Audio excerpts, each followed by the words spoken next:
بلکہ لکھنا بھی آ گیا تھا، اور اگر لکھنا نہیں آ گیا تھا تو کم از کم حرف شناسی آ گئی تھی. 1% 2% جو ایسے لوگ ہو سکتے ہیں کسی وجہ سے معذور رہے ہیں، ممکن ہے کوئی نابینا رہا ہو، ممکن ہے کوئی ہینڈی کیپ رہا ہو، وہاں سے نہ لکھ سکتا ہو، تو ایسے لوگوں کے اندر کم از کم جو ہے وہ لکھی ہوئی چیزوں کو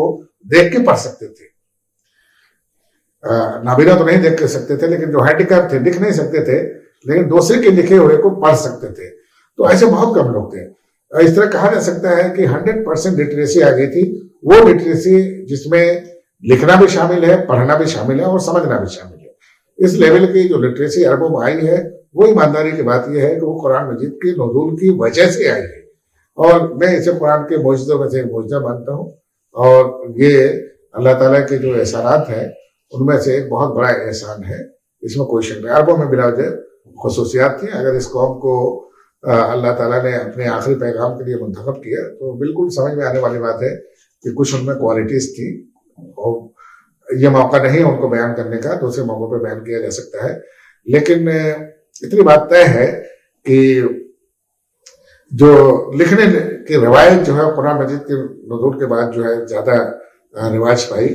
ڈاکٹر حمید اللہ جو پیرس میں رہتے تھے، ان کا انتقال ہوا 2002 میں، یہ جو بھی ہے 90 سال کی عمر میں انتقال ہوا. بہت بڑے اسکالر تھے، مخطوطوں کے بھی، اور انہوں نے بہت ساری چیزیں جو ہے لائبریریز جو ہے ان کو چھان بین کر کے بہت چیزوں کو جو حاصل کیا، ان کو ایڈٹ کیا.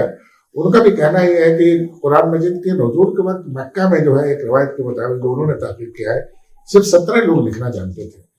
اور نبی صلی اللہ علیہ وسلم کا کمال یہ ہے کہ ان لوگوں سے جو ہے، یا ان لوگوں کے ذریعے جو ہے جو بھی ہے فوراً لکھنا سیکھا. اس وقت جو قرآن مجید مکہ میں جب نازل ہوا اسی وقت سے لکھنا شروع ہو گیا تھا. اور اس کی سب سے بڑی دلیل یہ ہے کہ جب حضرت عمر جو ہے اپنی بہن اور بہنوں کے یہاں گئے اور یہ سنا کو قرآن پڑھ رہے ہیں، تو ان کو لکھا ہوا قرآن دیا گیا تھا، جس کو پڑھ کے وہ متاثر ہوئے اور پھر دار ارقم گئے اور وہاں جو ہے ایمان لائے. اس وقت کے جو کاتبین وحی ہیں ان کا نام نہیں آتا، لیکن اس بات کی طے ہے کہ غالباً حضرت عمر بھی ان لوگوں میں سے تھے جو لکھنا اور پڑھنا جانتے تھے. اور یہی وجہ ہے کہ اپنے بہنوں اور بہن کے یہاں جو صحیفہ دیکھا انہوں نے، جو قرآن مجید کی کچھ صورتیں یا آیتیں تھیں، اس کو